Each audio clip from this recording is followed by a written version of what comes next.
Ay, ese estufa. No me hagas pensar que me equivoqué contigo, dice B, con ese tono maternal que adopta cuando va a apuñalarme con su autoridad. Yo sé cuánto te gusta este tipo de novelita metaficcional del tipo escribo, que escribo, mira que bien escribo, es que soy tan escritor. Ya me lo he dicho antes, ningún cliente quiere un libro que hable más del biógrafo que del sujeto biografiado, pero esta vez le advierto que está leyendo el documento equivocado. Ese no es el borrador sobre Jaime Guzmán, son mis escritos personales, le digo. Son estas notas, precisamente, sin embargo. El hecho de que B esté leyendo el documento equivocado no parece eximirme de culpa. Como sea, en otras sesiones, me dice muy seriamente. Ya sabes que nos pidieron un libro sobre Jaime Guzmán, no un libro sobre cómo el libro de Jaime Guzmán se transformó en tu dementor. Lo que en el mundo de Harry Potter refiere a una criatura oscura que consume la felicidad humana, creando frialdad, oscuridad, miseria y desesperanza. Si hasta ya te estás pareciendo un poco a Jaime Guzmán, me dice B. Naturalmente, he notado que me estoy quedando pelado. Eso es un pedacito, ya está casi a la mitad, de Yo no soy esa, un fanfiction sobre Jaime Guzmán de Roberto Suazo, quien es licenciado, magíster y doctor en literatura por la Universidad de Chile, doctor en filosofía por la Universidad de Otago, Nueva Zelanda, que a mí me voló la cabeza con su primer libro, Víboras, Brujas, Putas, una historia de la demonización de la mujer desde Eva hasta la Quintrala, que sigo usando hasta el día de hoy en mis talleres. Macho y hembra los creó, una historia de la diversidad de género en el mundo antiguo. Y La humorista de Eleusis, una historia de la risa femenina desde la antigüedad hasta la casa de brujas. Esta es su primera novela y le damos la bienvenida. ¿Cómo estás, Roberto? Bien, Antonella, gracias por invitarme. Tú sabes que somos fans, que me encanta tu trabajo y que de hecho me dio mucha curiosidad cuando me enteré que estaba sacando una ficción. Claro. Que sí y no es una ficción. Entonces quería preguntarte por, primero, el ejercicio, ¿no? Porque esta no es una biografía sobre Jaime Guzmán, es el relato novelado de alguien que está tratando de escribir una biografía sobre Jaime Guzmán, pero que además es una biografía muy específica porque la Fundación Jaime Guzmán y uno de sus principales sostenedores y discípulos de Guzmán le piden hacer una biografía de Guzmán pop, de Guzmán coqueto, de Guzmán con pareja, de Guzmán más liviano y humano, y él por supuesto se da cuenta que hay poco material para hacer eso, ¿no? Entonces cuéntanos respecto a ese acercamiento y al formato que escogiste desarrollar. Bueno, este libro lo escribí durante la pandemia en Nueva Zelanda. Estaba haciendo una tesis y diversifiqué la escritura, porque me acordé que 10 años atrás había tenido la idea de hacer una novela seria acerca de Jaime Guzmán, una novela histórica, que no prosperó, obviamente. Y bueno, quedó ahí, pendiente. Y estando ahí en esa situación, lo que hice fue volver a investigar y me metí a la Fundación Jaime Guzmán, a la página, y descubrí que tenían un archivo virtual lleno de material escaneado, notas de prensa escritos de él, mecanografiados, y una serie de cosas donde me di cuenta en primer lugar que siempre él escribía una columna acerca del Festival de Viña del Mar todos los meses de febrero, que no se perdía ningún festival de Viña, que se declaraba hincha del Festival de Viña, que lo defendía a morir contra toda crítica. Esa parte es verdad. Es verdad. De hecho, esos documentos que aparecen ahí son reales. Son reales. ¿Los de San Jerónimo también? Ah, no, eso lo inventé yo. Vamos a ir ahí a cuánto es verdad y cuánto es ficción. Aunque se parece Guzmán a San Jerónimo. Pero ya, lo que encendió como la idea, más precisamente, fueron como unas especies de textos en homenaje que saca la Fundación Jaime Guzmán cada cierto tiempo. Le titulan algo así como Testigos de una vida de servicio público. Y son textos que traen varios acápites, diferentes aspectos de la vida de Guzmán. Y aparece el testimonio de alguien, algún gremialista, algún UDI, alguna personaje televisivo, porque como el mundo que lo rodeaba era bien bueno para la televisión. Y entre esos acápites aparece el lado humano de Jaime Guzmán, donde hablan del Festival de Viña, pero en especial hablaban, y con insistencia, le tratan de vincular con dos cantantes. Tratan de hablar de que tuvo un affair veraniego con dos cantantes. Maritrini, paréntesis, Maritrini, cantante española, Yo no soy esa, es la más famosa canción. Era lesbiana, no sé, estaban mal informados. Pero bueno, hablan de que en el Festival de Viña de 1976 pasaron una noche, una conversación íntima en el Hotel Miramar. Difícil de creer. Pero solo ese detalle, solo ese enunciado. Ya, punto, eso es lo que dicen. Y la otra cantante con que lo vinculan es con Nidia Caro. De hecho, hay la única foto de Jaime Guzmán en una actitud coqueta con una mujer es con Nidia Caro. tuvieron una conversación. ¿Qué? Uno interpreta de coquetería, porque no está contento, está como charachera, así, Nidia Cara lo está escuchando. Bueno, también tuvo una entrevista con Raquel Argandoña, que Raquel Argandoña también trató de ser coqueta con él y se puso tímido, pero igual contestó y estaba toda la gente de la UDI así como nerviosa en ese. Está el video en YouTube. Son pocos acercamientos a lo femenino de Jaime Guzmán. Entonces ya, a partir de esa insistencia de que aparecían en estos libros en homenaje, en estas publicaciones, se me ocurre la idea de, claro, que la Fundación Jaime Guzmán le encomendara a una editorial y a un escritor fantasma, estos escritores que escriben a nombre de anónimos, que elaborara esta historia, que elaborara una historia humana de Jaime Guzmán, el lado festivalero, el lado farandulero, por decirlo así. Un lado pop. Un lado pop, y que tratara en lo posible de desarrollar un romance heterosexual de Jaime Guzmán con una de estas cantantes. Yo le metí a la Rafaela Carrà también ahí. Sí. Y obviamente yo interpreto que esto intentar vincular a Jaime Guzmán como un galán viñamarino, festivalero con esta cantante, tiene que ver con una especie de respuesta al rumor de la homosexualidad de Jaime Guzmán. ¿Ya? Pero son vínculos inverosímiles, no hay más que agregar a lo que dice eso. Además no hay ninguna prueba. Para nada. Y todo indica lo contrario, que Jaime Guzmán no tuvo mayor relación sentimental o sexoafectiva con ningún hombre, con ninguna mujer, con nadie. Célibe total. Totalmente célibe, no sé si... Eso es lo que sabemos. Sí. No, sí, claro, si hay testigos de otra cosa. Claro. Pero eso es lo real. Ese es el sujeto real, que además se hace una pregunta muy interesante el biógrafo, ¿no? A lo largo, cuando empieza a meterse, y es como, ¿cómo este sujeto real? Porque él está tratando de decir, ¿cómo armo algo con datos que no existen? No tengo que ficcionar derechamente. Y otra cosa que cuesta mucho también entender es esta idea de el místico, ¿cierto? El religioso, el hombre de alta moral, pero que al mismo tiempo es capaz de ser el principal civil involucrado en la construcción de la dictadura. Claro, o sea, mencionar el nombre de Jaime Guzmán y ponerse a hablar de política y hablar de dictadura. Entonces la misión era imposible hacer un texto de Jaime Guzmán que lo desvinculara de eso. Ahora, el tema del celibato, el posible ascetismo de Jaime Guzmán es algo que uno puede ver viendo la biografía. O sea, Jaime Guzmán no quería estudiar leyes, quería ser cura, pero la mamá Carmen Errázuriz lo obligó a estudiar. Ese es como el momento icónico, digamos. Si no hubiese pasado eso, estaríamos en otro mundo. Y de hecho se sabe que antes de morir, antes de que lo asesinaran, un mes antes se juntó con Chadwick, en una entrevista que dio Chadwick, donde Jaime Guzmán le confesaba que quería retirarse del Senado y internarse en un monasterio. Eso también está en el libro, y te iba a preguntar si eso era cierto o no. Cierto. Eso se lo dijo Chadwick. Sí, el monasterio de las Carmelitas.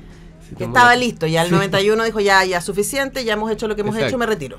O sea, él decía que fue político de la fuerza en el fondo porque, bueno, ya apelaba a la parábola de los talentos, claro, que tenía que hacer los dones que Dios le había dado, y el don de él era, bueno, ser un sofista, un buen orador y un excelente estratega, digamos, para perpetuar un orden de cosas, que es lo que logró hacer con la Constitución del 80 y la democracia protegida. Ahora, conversamos con Roberto Suazo, autor de Yo no soy esa, y tengo muchas preguntas. Dale.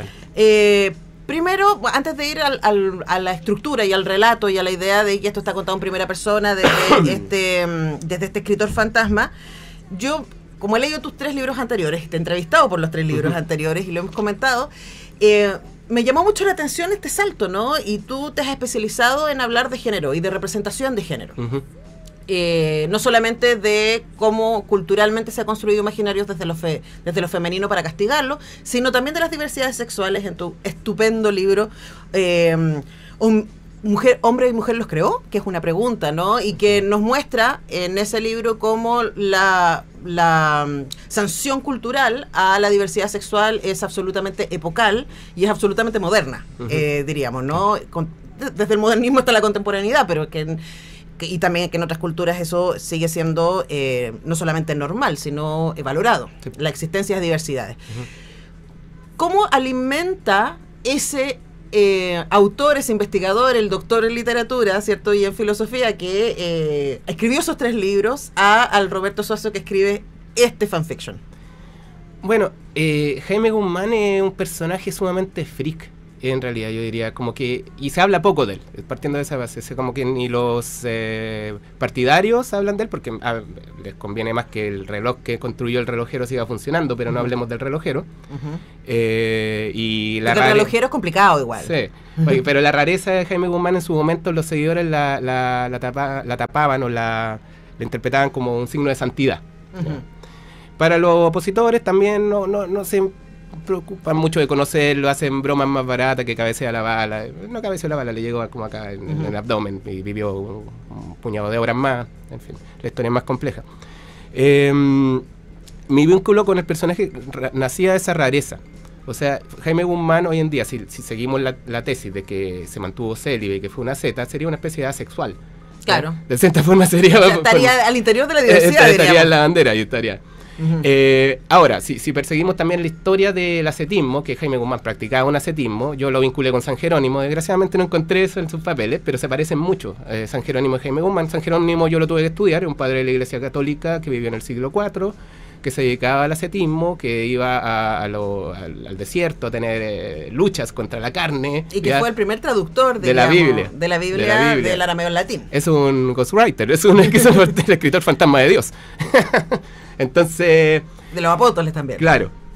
Y los padres de la iglesia, en especial San Jerónimo, tuvieron una batalla encarnizada contra los paganismos de la época, paganismos tanto grecolatinos como orientales, que estaban en boga en el Imperio Romano en los últimos siglos, y que los paganismos justamente eran los cultos paganos eran instancias que acogían a las diversidades, acogían eunucos, acogían personas de sexualidad fluida, cultos que en realidad giraban en torno a diosas madres, todos los temas que había estudiado en los libros anteriores. Paganismos que venían desde milenios antes que el cristianismo. Por ejemplo, los misterios de Eleusis, que tenía 2000 años, era como la religión más importante del mundo grecolatino, y que solo fueron clausurados por los padres de la iglesia.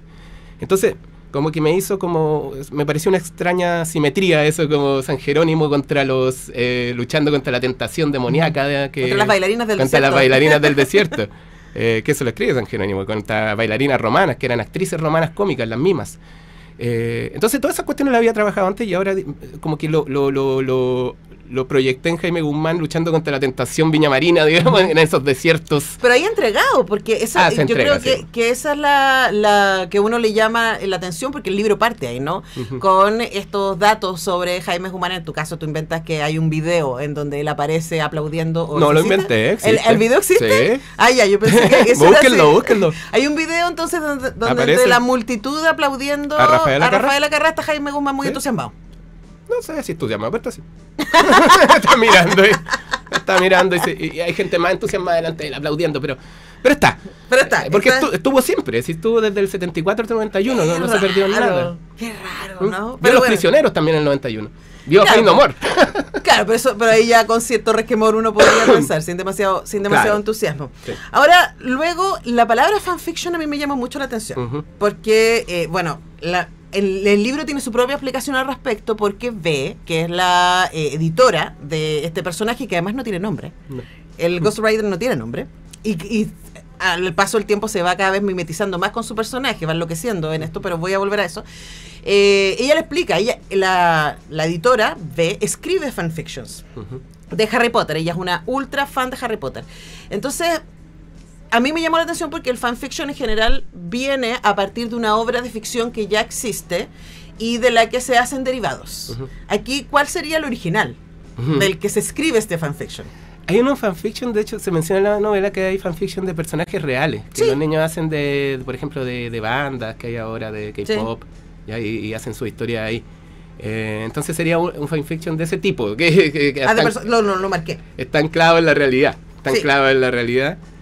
RPF, claro. Real Person Fiction. Sí, exacto. Escribir un RPF es como escribir cualquier otro fanfic. Es esencialmente una historia ficticia, pero con una verdadera persona real. Alguien que realmente existe o existió en la misma dimensión que tú. Por supuesto, las personas reales no se salvan de él ya hoy, que es lo que ella escribe, que tiene que ver con homoerotismo, básicamente. Claro, homoerotismo, cambiar un poco el canon de la obra y meter ahí... digamos, personajes de género y sexualidad diversa y pareja imposible. Eso de hecho Entonces, me llamaba la espérate, atención. el real sería el personaje, Sí, Jaime Guzmán de real. Real Thing, pero tú lo estudiaste un montón Sí, para po. escribir esto. Es que Jaime Guzmán ya ofrece como espacios para juegos de yaoi o slash, que son como los que hacen en el fanfiction. Me gusta también el fanfiction porque es un género marginal, menor, pero eso es lo que están escribiendo los jóvenes ahora. Sí. Y tiene esa libertad de, digamos, torcer el mundo canónico. Y ojo, que de ahí han salido... Exacto. No voy a decir alta literatura porque no, pero sí bestseller como Sí. Las sombras de Grey, y estoy pensando que la Fran Solar se hizo muy famosa con un fanfiction de Harry Potter, de hecho. Y yo pienso, porque, bueno, tú sabes que yo en realidad soy más experta en literatura premoderna, Sí. llego hasta el siglo XVI, después no me importa mucho la concepción del autor ni de la propiedad intelectual a mí. Ajá. En cambio, en la Edad Media y para atrás, todos escribían fanfiction. Dante, la Divina Comedia, es una enorme fanfiction de Virgilio, Virgilio, fanfiction de Homero, los trágicos griegos también, fanfiction de Homero. Hay una comunidad de escritores, digamos, continuando obra, ampliando universos, entonces yo Los encuentro que- retellings contemporáneos de los griegos son, diríamos, tomando la tradición, ¿no? Exacto. Ahora, Roberto, para cerrar, a ver, es un fanfiction, entonces es la escritura de una biografía, eso es, Sí. Yo no soy esa, que juega con tratar de inventar a un Jaime Guzmán más liviano, más coqueto, más gozador de la vida, que realmente parte de la frustración del personaje, del protagonista, es que no lo encuentra en ninguna parte, Claro. ¿no? Pero se empieza a obsesionar también, y empieza a mimetizarse de alguna manera con esto que va encontrando y empieza a alucinar, ¿no? Sí. Para cerrar, preguntarte por ese ejercicio también, por el del escritor que alucina con su sujeto de escritura. Claro, a mí me interesó también que fuera como un escritor pretencioso. Yo también lo fui alguna vez, ahora como que en realidad no tengo ninguna pretensión literaria. Frustrado, y que de cierta forma se le torciera la escritura o la orden de escribir una biografía con esas reglas, con esas premisas, y terminaba escribiendo algo como una especie de autoficción que está tan de moda ahora, pero también terminaba siendo una parodia al género, porque la autoficción generalmente presenta un escritor así serio, que es... no sé, se representan a sí mismos de una manera más grave, más elogiosa. En cambio acá hay un ejercicio de autoparodia, de autodegradación, que también me viene de la literatura medieval, debo decirlo, porque hay, en realidad siempre está esos juegos autoparódicos de los escritores medievales. Como que se ha perdido eso ahora, como que los escritores se representan, se toman se demasiado toman serio. demasiado en serio. Y acá hay un ejercicio de autodegradación de un personaje que finalmente no logra, que escribe mal, que es muy pretencioso, que no logra el objetivo, que termina al final escribiendo otra historia, y otra historia que irremediablemente se encuentra con lo que siempre te vas a encontrar cuando investigas a Jaime Guzmán, con la perversión, el horror detrás de bambalinas. Sí, po. Porque el Festival de Viña no era más que una especie de pantalla, digamos, para Claro, ocultar un pinwash, diríamos. para ocultar lo que realmente pasaba. Tengo una continuación de esta que es del festival de... Mira. no sé si va a salir, pero trata del festival de 1974, el primero de la dictadura, y lo narra Camilo VI. Ese. Mira, bueno. Pero quería terminar con eso. Ajá. Que justo en el 74, para terminar la idea anterior, claro, estaba cantando Camilo VI y estaban torturando gente en la Esmeralda. Eso es lo que tú te encuentras cuando Y investigas además, esto. eso hace el horror más horroroso. Exacto. Aún. Porque la frivolidad mezclada con el horror, digamos, crea ese efecto. Bueno, además, la cultura del espectáculo, diríamos, ¿no? La Exacto. sociedad del espectáculo. Bueno, Yo no soy esa, es un libro divertido igual, hay que decirlo, uno está todo el rato diciendo ¿quién es este? Jaime Guzmán, quien es el narrador también, está editado por La Pollera, hemos conversado con su autor, Roberto Suazo. Gracias por venir, Roberto, un gustazo. Gracias, Antonella. Gracias por Bacán venir verte. al nuevo hogar. Nosotros vamos a la música y ya regresamos para más conversaciones en Comunicarte.